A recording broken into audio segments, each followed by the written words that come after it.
Hello friends, in my last class I made a reference to the two types of nouns, namely the countable nouns and the uncountable nouns. The modern grammarians call them count nouns and non-count nouns. Now what are countable nouns? The nouns which are the names of things that we can count. For example, pen, pencil, desk, bench, teacher, student, etc. We can count the number and say there are 10 teachers in the department, or there are 50 students in the class. I have 10 pencils in my box, and so on. The uncountable nouns name things which we cannot count. For example, sugar, water, petrol, milk, etc. Now there are some very important points you have to remember about the uncountable nouns. This is an area where even the educated people commit mistakes. Now, let me come to the points. Number one, an uncountable noun cannot be changed into plural by adding s, es, etc. In other words, they have no plural forms. We cannot say petrols, we cannot say sugars, rices, and so on. They have no plural form at all. The second one is that we cannot modify an uncountable noun by a number or the indefinite article a or an. So we cannot say a petrol, a water, 2 rices, and so on. If you want to put a number before an uncountable noun, you have to use some other words in between. For example, my father gave me an advice. It's a wrong expression. How would you correct it? Or what is wrong with the sentence? Here the word advice is an uncountable noun, so you cannot say an advice. You have to use certain other words in between. So you can say, my father gave me a piece of advice. That is the right expression. Next one, the teacher brought 2 chalks. Wrong. Chalk is an uncountable noun, so you cannot say 2 chalks. You have to say 2 pieces of chalk. There are different furnitures in the room. Again wrong. The word furniture is an uncountable noun, so you have to say there are different items of furniture in the room. Again, Kerala is full of beautiful sceneries. The word scenery is an uncountable noun, so it has no plural form. You have to say Kerala is full of beautiful scenes. So all these words like advice, chalk, furniture, etc. are uncountable nouns. Again, look at the sentence. There is a bread in my bag. Do you think this sentence is correct? Is again wrong because the word bread is an uncountable noun, so you cannot say a bread. Instead, you must say there is a loaf of bread in my bag, or there is a piece of bread in my bag. So we may have some difficulty in identifying whether a noun is countable or uncountable. There are certain words which we think are countable, but according to the rules of grammar, they may be uncountable. Now, there is a reason why we commit mistakes in this area of grammar. Now, which are the uncountable nouns in English? Number one, things which are considered in terms of quantity or mass, not in terms of numbers. For example, butter, milk, water, oil, petrol, dust, rice, wheat, all such words. Second one, some natural conditions or phenomena. For example, heat, cold, light, lightning, thunder, and so on.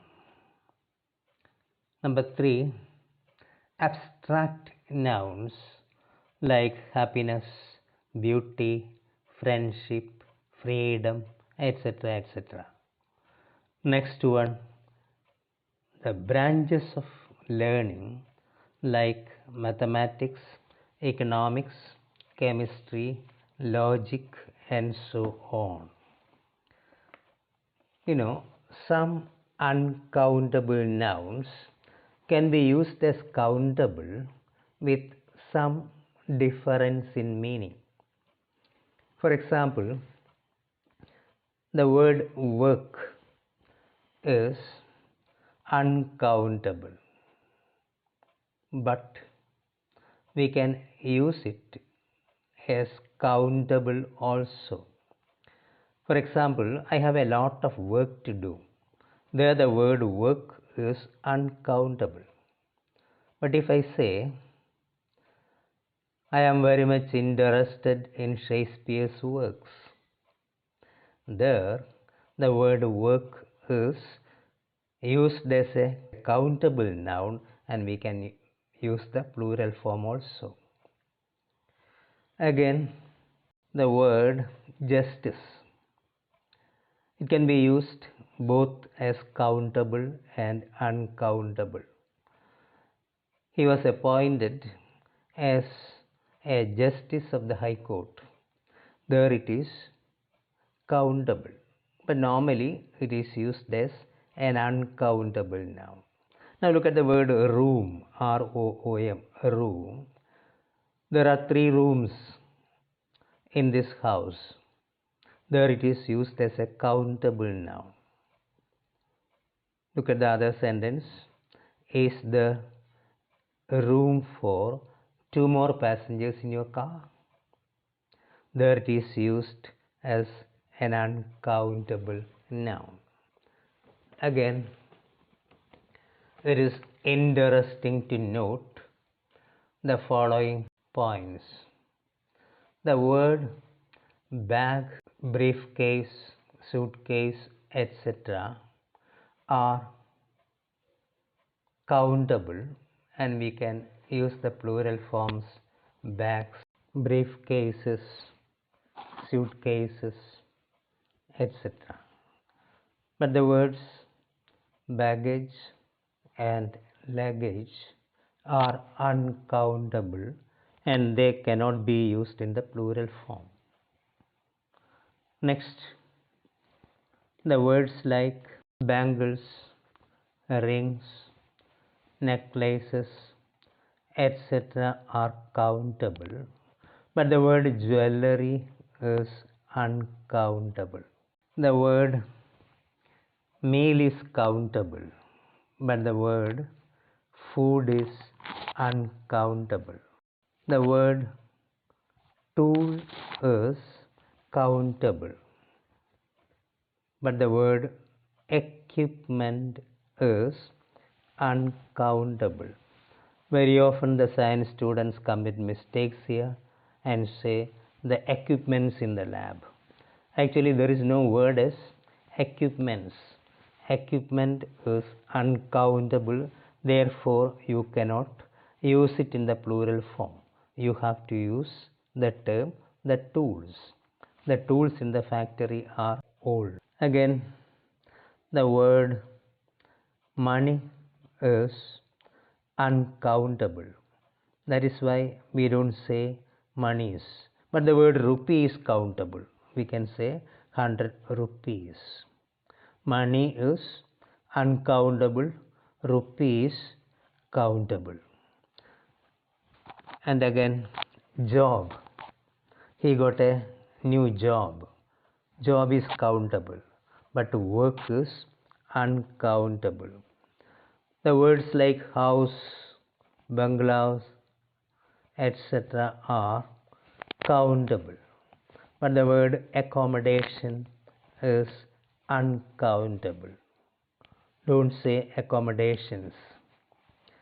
And again, the word shoe is countable. You can say shoes, but the word footwear is uncountable. So don't say footwears, underwears, etc. Footwear, underwear, only you can use them in the singular form. There is no plural form. The word alphabet is uncountable. So you cannot say he knows all the alphabets in English. It's a wrong expression. We have to say he knows all the letters of the English alphabet. And again, the words like information, instruction, etc. are uncountable and they have no plural forms. Now look at the word poetry. Poetry is uncountable, but the word poem is countable. How would you pronounce the word poem? Even the native speakers pronounce the word in different ways. Some say poem, some say poem, and some say poem. All these different pronunciations we can hear from the BBC. And again, all common nouns are countable nouns. At the same time, all abstract nouns and material nouns are uncountable nouns. Now look at the word paper. He read all the papers today. There it is used as a countable noun. Look at the other sentence. He wasted a lot of paper. There it is used as an uncountable noun. So the word can be used both as countable and uncountable. The names of sports and games like cricket, football, volleyball, etc. are again uncountable nouns. They also are not used in the plural form. No, actually, there is a very long list of uncountable nouns.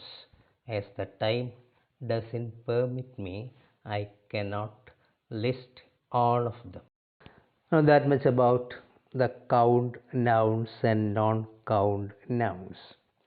Now, let me introduce two more symbols. What are the symbols we have already studied? E, I, A, A, O. Next one is O.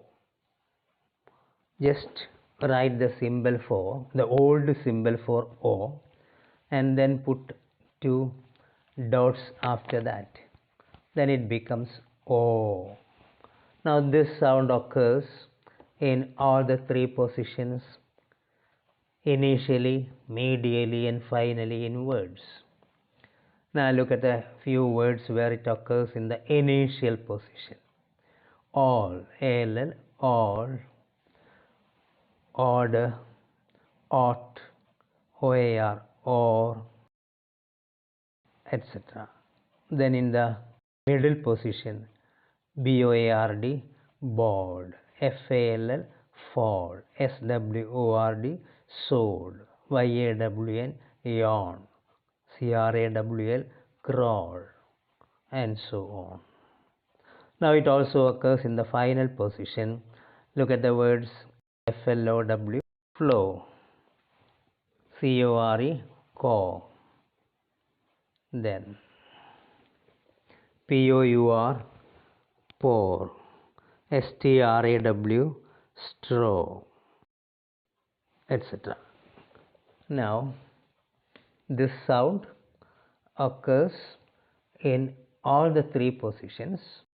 Now one more symbol I would like to introduce, that is U, the sound U. The symbol, you just look at the board and try to understand the symbol. The old symbol was the same as the small letter U as we write it.